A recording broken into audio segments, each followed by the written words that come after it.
Hey, welcome to The Explainer. Today, we're going to break down one of the coolest magic tricks in all of modern technology. All right, think about this for a second.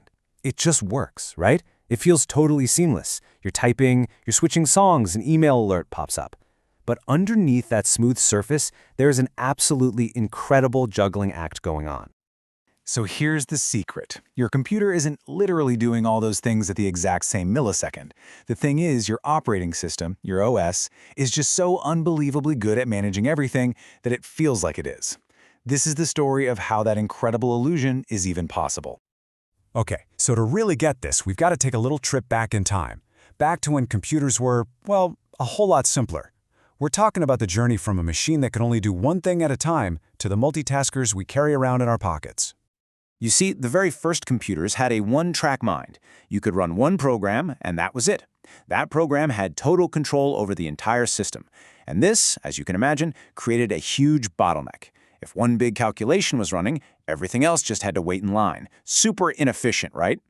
So the first big breakthrough was the idea of the process. Now, a process isn't just a program. It's a program that's actually running. Think of it like this. A program is just the recipe in a cookbook. A process is the chef in the kitchen actually cooking, using ingredients, taking up counter space. It's the OS's way of creating a neat little self-contained bubble for every single app you're running. And inside each of these bubbles, each process gets its own little world. Its own chunk of memory for its code, its own stack for temporary stuff, its own data section, the whole shebang. This separation is brilliant because it keeps everything tidy and stops one program from accidentally messing with another. So you've got all these bubbles floating around. How does our master juggler, the OS, keep track of all of them? How does it know what's what? Well, it needs a master checklist. And that checklist is something called a process control block, or PCB for short.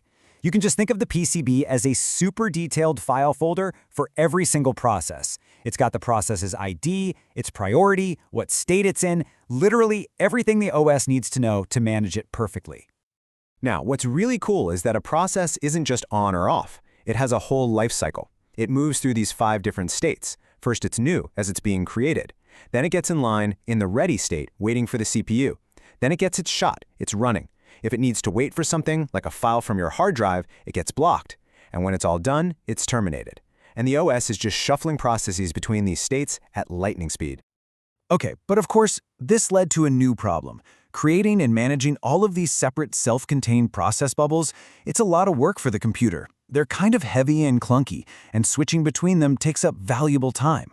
We needed a better, more efficient way to handle all the little tasks inside a single program. So the really smart folks behind all this came up with a much more elegant solution. Instead of spinning up a whole new heavy process for every little thing, they invented what's basically a lightweight process. And they called it a thread. Now, if a process is the entire project, think of threads as the individual employees all working on that same project. They share the same office, the process's memory and resources, but they're each working on different tasks. One thread in your browser might be loading images, while another is responding to your mouse clicks. And this is really the key takeaway here. Processes are isolated and heavy. Threads are collaborative and light. This is exactly why your web browser feels so snappy. You have all these different threads handling different jobs, loading, clicking, playing a video, all at once, inside that single browser process. It's way, way faster.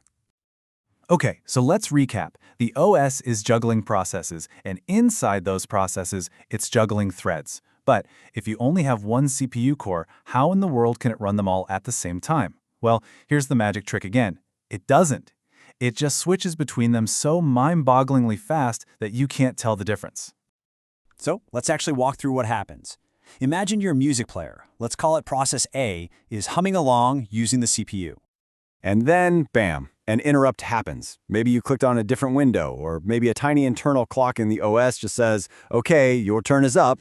Instantly, the OS performs something called a context switch. It freezes process A and perfectly saves every single detail of what it was doing, its entire state, right into its PCB, the little file folder we talked about. And then, in the blink of an eye, it pulls up the file for process B, your web browser, loads its last saved state, and lets it take over the CPU. This whole swap happens thousands and thousands of times every single second, creating that perfect illusion that everything's running in parallel. But, and this is a big but, this magical switching isn't free. It takes time. It's what we call pure overhead. While the OS is busy switching, it's not actually running your programs. It's just doing its own internal bookkeeping. It's the necessary cost of multitasking. All right, this brings us to the real nail-biter. We said that threads share data, which is great for speed and efficiency. But what happens when two different threads try to change the exact same piece of data at the exact same time? Well, you get chaos. If you don't manage the situation perfectly, you can get incorrect results. And trust me, in the world of computing, incorrect results is about the scariest phrase you can hear. This whole mess is called a race condition. The final result literally depends on which thread wins the race to write its data last, which can totally corrupt your information.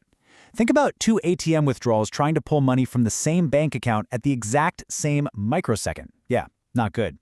So how do you solve this? With a simple but incredibly powerful rule called mutual exclusion. The OS basically creates a VIP section for shared data. When one thread needs to change that data, it gets an exclusive pass, and every other thread has to wait outside until it's done. It's a strict one-at-a-time policy that prevents total chaos. So when you put it all together, from the big, heavy process to the nimble little thread, from the lightning-fast context switch to the strict rules that keep everything in order, the operating system is performing this extraordinary high-speed juggling act every single second. And as our devices get even more complex, the big question is, what comes next for this amazing invisible magic trick? That's all for this one.